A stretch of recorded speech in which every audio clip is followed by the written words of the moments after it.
দেখছেন কলকাতা টিভি, ভাস্বতী রয়েছে আপনাদের সঙ্গে। শুরু করছি সংবাদ সারাদিন। কেরালায় এসআইআর স্থগিত নিয়ে সুপ্রিম কোর্টে মামলা। এসআইআর স্থগিত রাখার আবেদনের প্রেক্ষিতে কমিশনকে নোটিশ, নির্বাচন কমিশনকে নোটিশ জারি।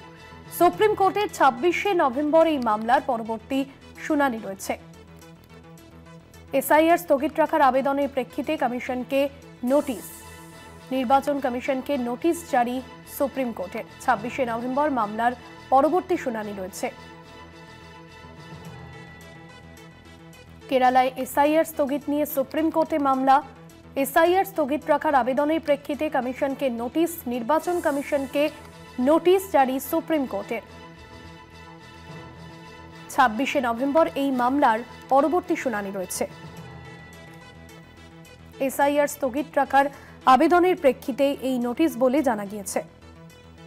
নির্বাচন কমিশনকে নোটিশ জারি সুপ্রিম কোর্টের। 26শে নভেম্বর এই মামলার পরবর্তী শুনানি রয়েছে।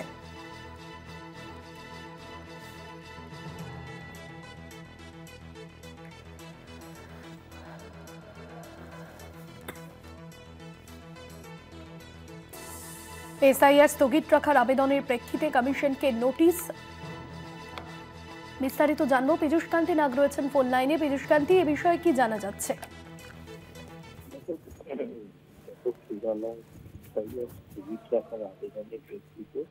জাতীয় নির্বাচন কমিশনকে নোটিশ জারি করল সুপ্রিম কোর্ট।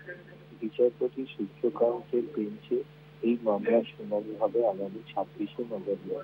স্থানীয় নির্বাচন সম্পন্ন না হওয়া পর্যন্ত কেরালা এসআইআর স্থগিত রাখার জন্য কেরালা সরকারের দায়ের করা আবেদনের প্রেক্ষিতেই জাতীয় নির্বাচনকে নোটিশ জারি করেছে সুপ্রিম কোর্ট।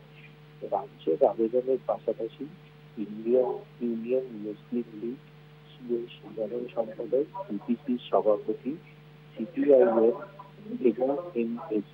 এর পক্ষ থেকে এই এসআইআর নিয়ে মামলা দেওয়া হয়েছে। তার সেই মামলাগুলিতে ক্ষেত্রে জাতীয় নির্বাচনকে নোটিশ জারি করেছে সুপ্রিম কোর্ট। বিচারপতি সূর্যকান্ত, বিচারপতি এসডিএম বাগচি ও বিচারপতি জয়মাল্য বাগচির বেঞ্চে আগামী 26শে নভেম্বর এই মামলার শুনানির দিন ধার্য করা হয়েছে। যদিও এদিন সিপিআইএম এবং ইন্ডিয়ান মুসলিম লীগের পক্ষের আইনজীবী জানান যে কেরালা সরকারের আবেদনে এসআইআর এর বিজ্ঞপ্তিকে চ্যালেঞ্জ জানানো হয়নি, কেবল প্রক্রিয়াটি স্থগিত রাখার দাবি করা হয়েছে।